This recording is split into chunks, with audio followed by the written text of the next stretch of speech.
In this video, I am going to show you the unpacking and installation of wall mounted lights. Watch the video till the end to gain some crucial insights. The first one of this you can guess here, or when you're going to install fixtures high up just below the roof above this photo, as you can see here, you will need a ladder.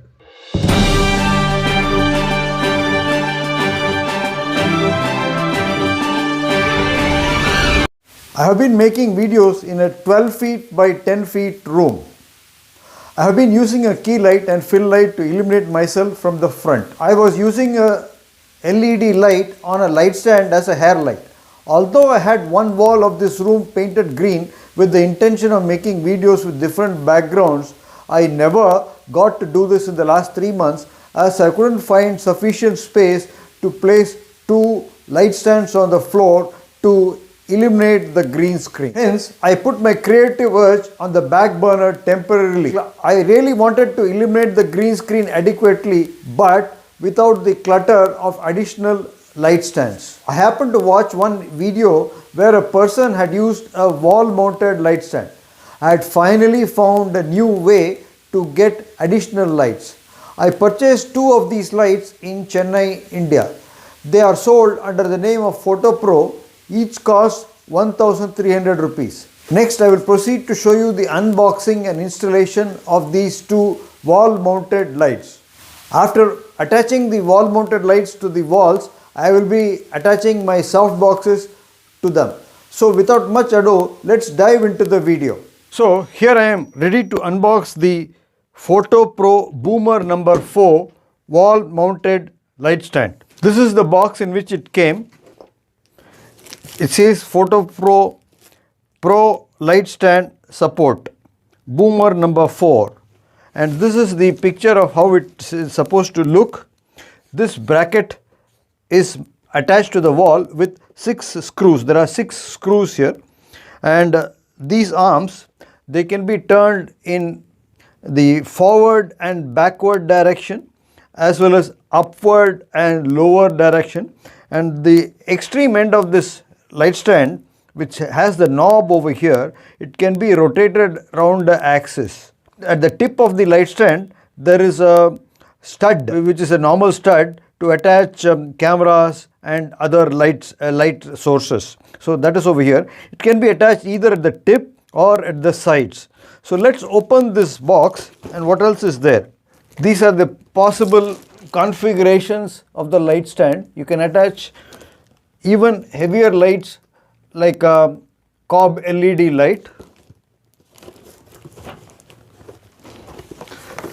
These are the specific features. You can see here from these diagrams that the stud can be attached either at the tip or at the side.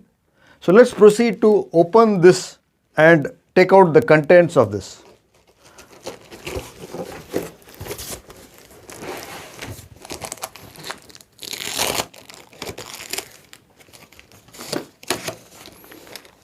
As soon as you open it, there is a packet containing screws and PVC studs. When you drill a hole in the wall of the right size as befitting the screw, these studs have to be inserted first. There are 6 studs and 6 screws in this packet, so we'll keep that aside.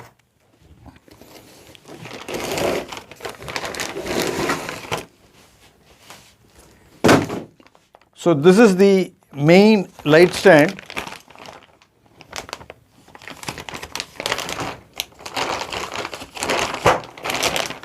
It's quite heavy, so it needs at least 2 people to attach to the wall. I'm going to attach there at that point over there, just above this picture, to the right and top of it, so that it will illuminate this green wall here. And similarly, I will be installing another one on the opposite wall to illuminate the green screen from the other side.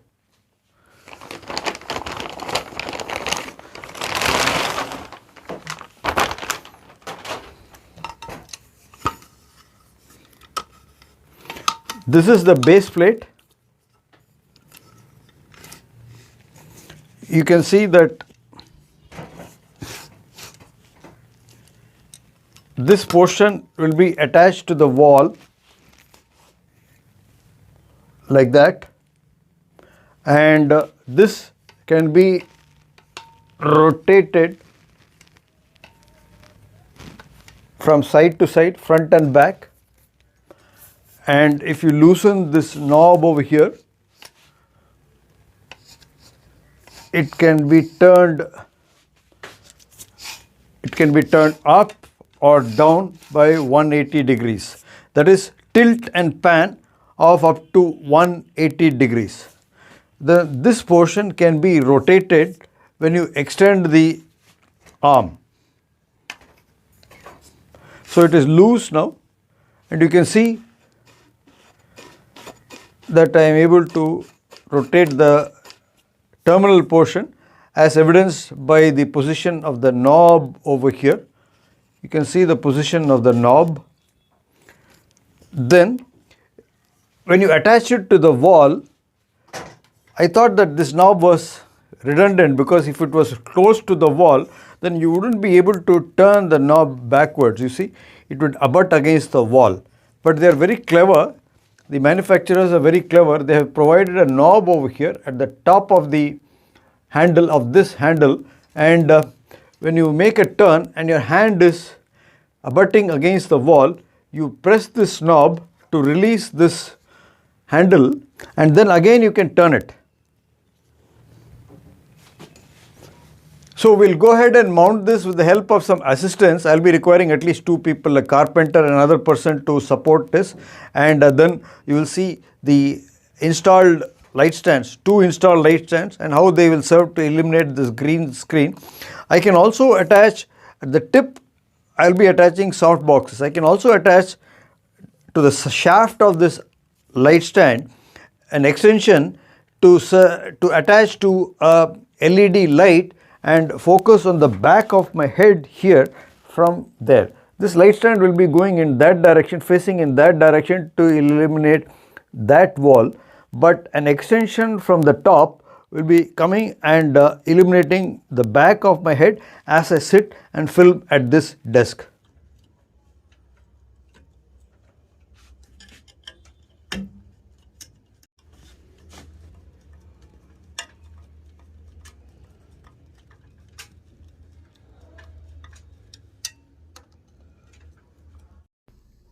One light stand has been fixed, and you can see the tilt and pan as demonstrated here. Tilt is 180 degrees from vertical top to vertical bottom. You can see the tilt here.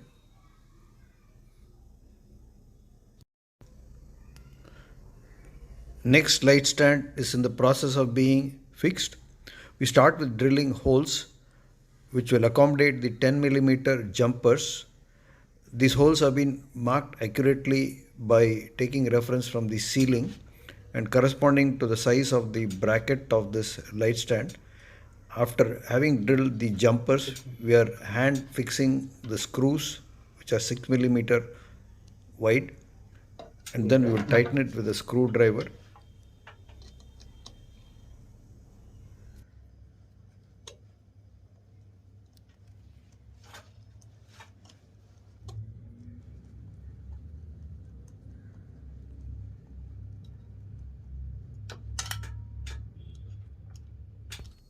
All screws are progressively tightened, and there you have the second stand fixed on the wall.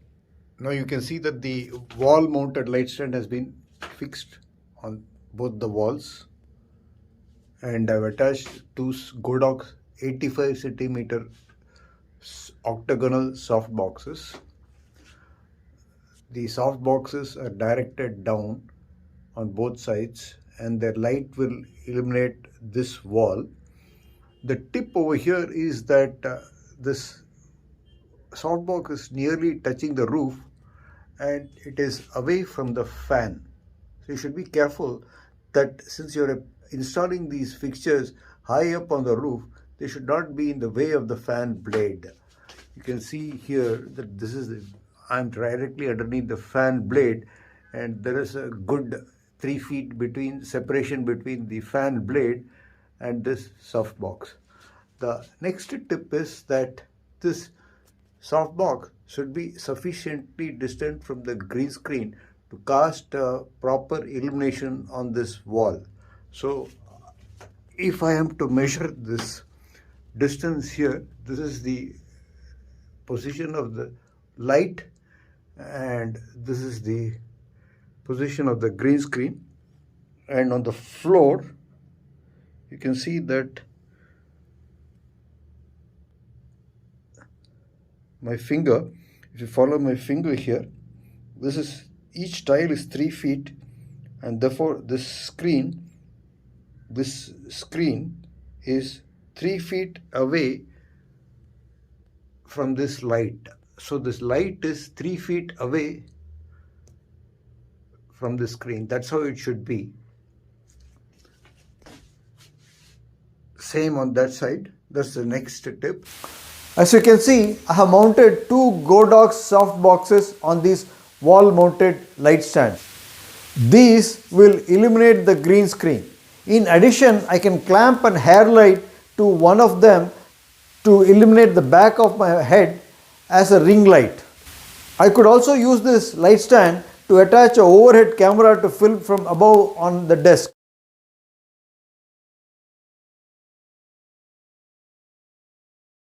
If you found this information useful, give it a thumbs up, share it, leave a comment below, subscribe to my YouTube channel Madras Joint Replacement Center MJRC. See you in the next one. Cheers.